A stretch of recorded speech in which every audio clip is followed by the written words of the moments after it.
Oi, gente, eu sou a Miss do Beto. Miss, pelo menos no nome, né? E eu sou o Beto da Miss. Ela é tão linda que ela tem Miss até no nome. O mundo há de passar e toda profecia, os dons, as línguas e tudo mais que existir. Porém, como aquele que foi, hoje é e pra sempre há de ser. O amor é a essência de Deus e pra sempre também vai viver. Bondoso e sem rancor, fiel e consciente, humilde e sofredor,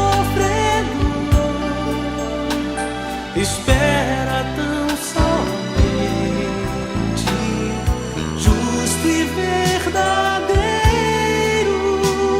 tudo suporta e tudo crê.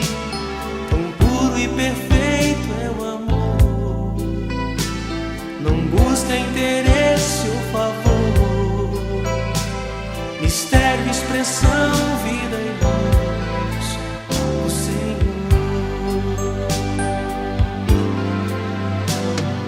Se eu pudesse saber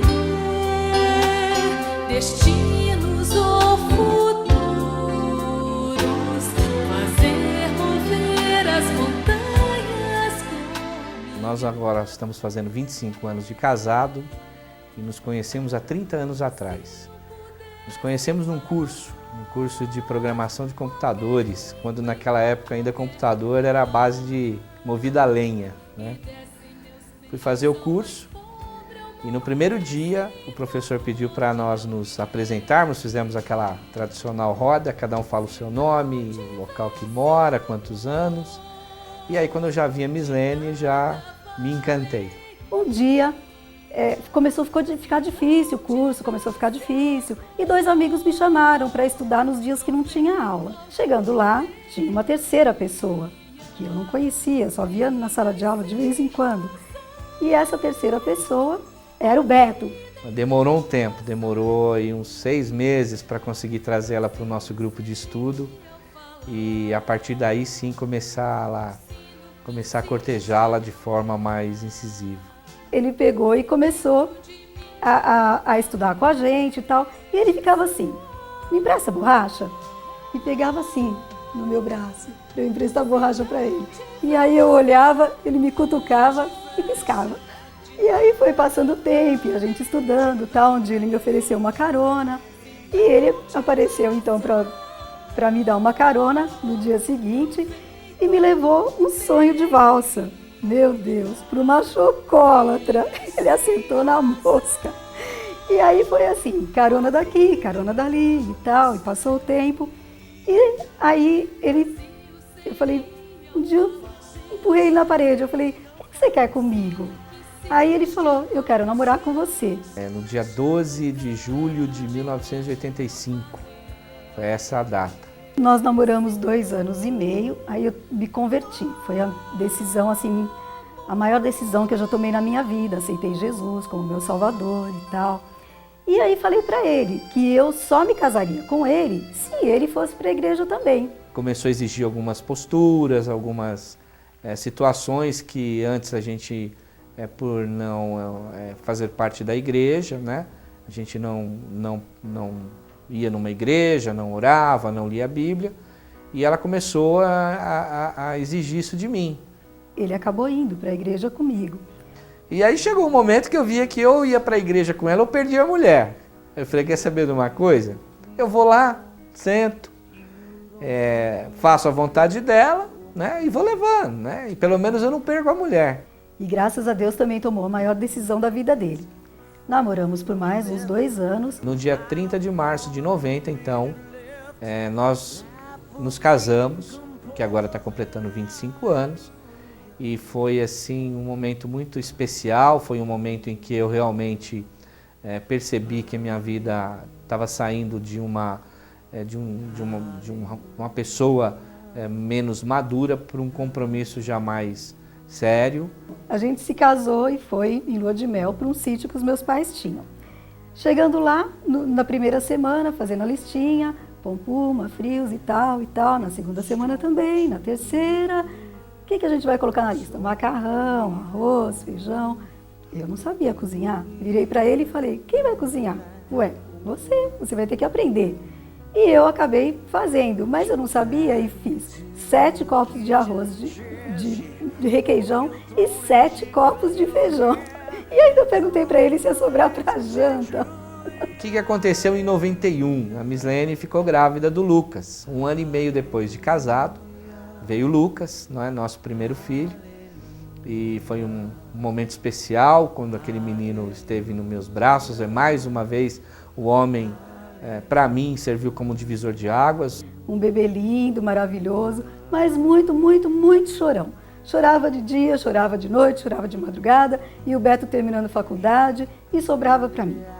Aí, minha sogra veio, descobriu que era fome, acabei fazendo o menino parar de chorar, e passou-se 2 meses, eu descobri que estava grávida de novo. Depois de 1 ano, que o Lucas fez 1 ano e 11 dias, nasceu o Mateus. Então, um no colo e o outro no outro. E aí o Lucas não chorava, o outro chorava. Quer dizer, foi um momento assim que a gente quase ficou doido, sabe? Passados uns 3 anos de casados, mais ou menos, nós tivemos o que foi a nossa primeira dificuldade. Em 94, eu tinha uma empresa em São Paulo, uma marcenaria, e a gente resolveu ir embora para o interior.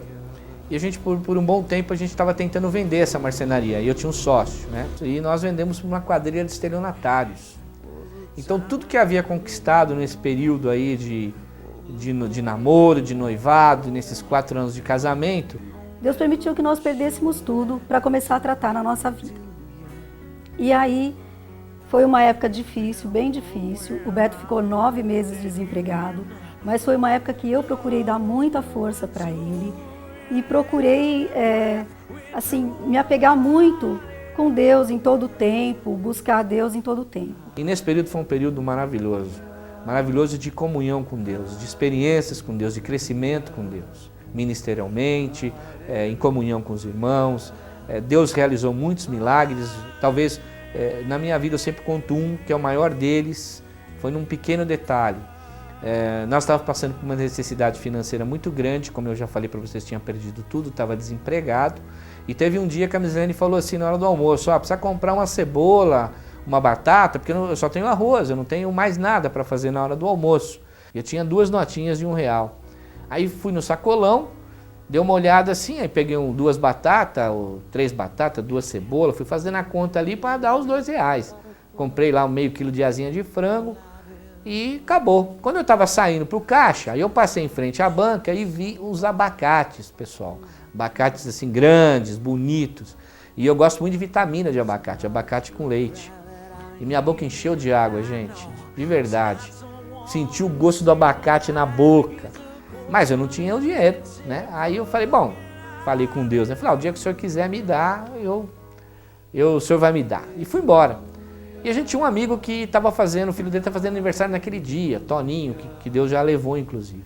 Passou em casa por volta de umas 3 horas, falou, Beto, você não quer ir no aniversário do Felipe mais à noite, fazer um bolinho para ele? Falei, Toninho, eu não tenho nem como ir na sua casa. Ele falou, não, vem te buscar. Pega as meninas, a Mislene, vamos lá. Aí veio, pegou a gente, levou para casa dele, comemos o bolo. Tinha umas pessoas lá, quando foi umas 9 horas, 10 horas, ele vem trazer a gente de volta para casa. Aí liga o carro, aí ele falou, Beto, peraí que eu tenho um negócio para te dar, e eu esqueci. E voltou para dentro de casa. Quando ele entrou no carro de novo, ele estava com um saco desses de pão, desse tanto assim, e botou no meu colo.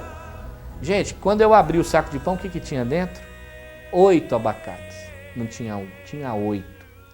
E eu comecei a chorar naquele momento, e quando eu falo, eu me arrepio, porque Deus já fez muitos milagres na minha vida, mas esse foi aquela coisa assim de saber que Deus está cuidando no mínimo detalhe, que você é um bebê, que Ele está te carregando no colo.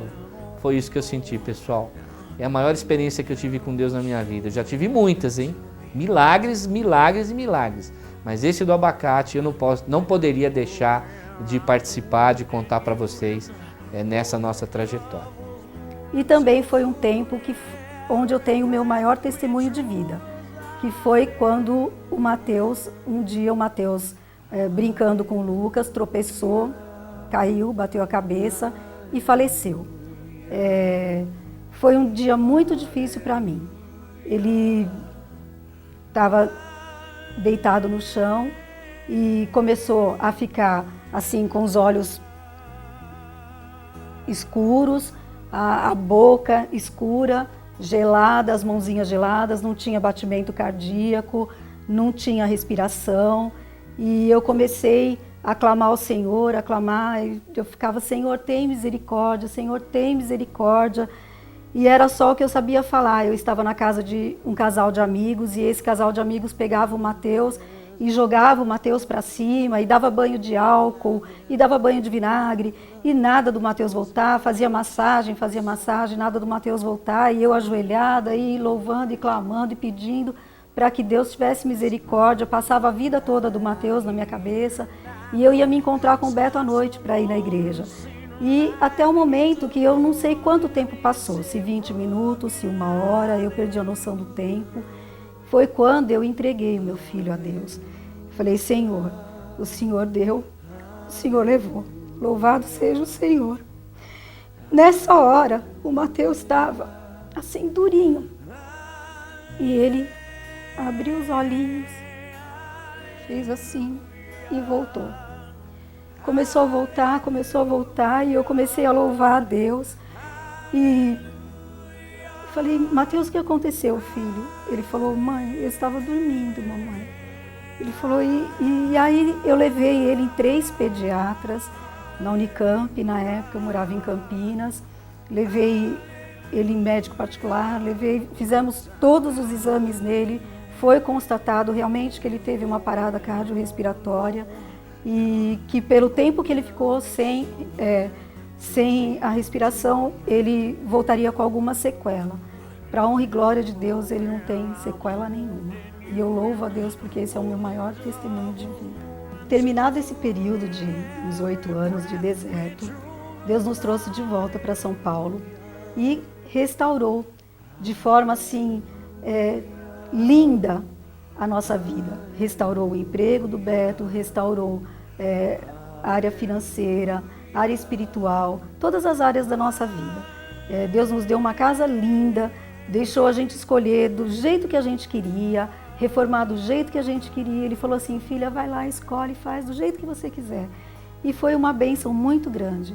Nós louvamos muito a Deus por isso. Foi um tempo muito bom na nossa vida. Eu tomei novamente a decisão de abrir uma empresa com meu irmão na região de Campinas e larguei o emprego que Deus tinha me dado, que estava me prosperando, da qual Ele tinha me dado como um presente. Fomos para Campinas nos aventurar nesse novo projeto, nessa nova empresa, né? Nós acabamos desobedecendo a Deus, talvez. A gente acabou saindo dos caminhos de novo e acabamos de novo entrando numa correção de Deus. A gente acabou perdendo tudo novamente e foram mais uns 4 anos muito difíceis e Deus nos tirou recentemente desse período. Graças a Deus Ele está nos abençoando, Ele está cumprindo as promessas que Ele tem para nós. Nós temos muitas promessas da parte de Deus e uma das promessas Ele começou a cumprir aqui na Quírios. A família Quírios, né? Pastor Klaus, Pastor Anderson, o pessoal do Ministério de Casais, na pessoa de Babi e Dalê. E nós começamos a frequentar Quírios no final de 2013, comecinho de 2014, vindo um culto, não vindo outro, vendo pela internet, fomos nos aproximando. E aí nós tínhamos uma decisão, eu e a Mislene, né? Vamos ficar quietinho no banco, vamos ficar lá 1, 2, 3 anos, vamos ver como a coisa funciona. Mas Deus, gente, nos pegou e nos empurrou para esse ministério maravilhoso. Queria também fazer um agradecimento aos meus filhos, o Lucas e o Mateus, que nesses 25 anos de casado, 23 com eles, 22, eles sempre foram amigos, parceiros, meninos que nunca nos deram pouco trabalho em relação à educação, sempre foram respeitosos, estão aqui hoje com a gente. E eu queria desejar também para vocês, meus filhos, um grande beijo no coração de vocês, porque vocês são a razão da que eu e a Mislene, a sua mãe, estamos juntos também. Além de Deus que fez essa aliança espetacular, que nos uniu como marido e mulher e nos deu vocês dois como herança, como um presente, como uma dádiva. Obrigado, Lucas, obrigado, Mateus, e obrigado vocês por estarem aqui hoje. Sonhos, nós temos muitos, né? Muitos. Tenho sonhos ministeriais, tenho sonhos familiares, quero ver meus netos, quero ver minha geração, né? E tenho sonhos de viajar pelo mundo. Esse é o meu grande sonho, viajar, curtir uma eterna lua de mel. E, de preferência, para Dubai. Outro dia eu ouvi uma frase de uma pessoa que diz assim, que o futuro é mistério, que passado é história e que presente é uma dádiva de Deus. E nós estamos vivendo esse presente aqui na Quírios, aqui com os nossos irmãos, com os nossos pastores, vivendo esse momento maravilhoso espiritualmente. Mas nós temos sonhos, né? E nós estamos vivendo os sonhos do Senhor para conosco. Um beijo no coração de cada um. Obrigado por estar aqui compartilhando com a gente. Que Deus abençoe vocês para sempre. Em nome de Jesus. Aleluia. Aleluia.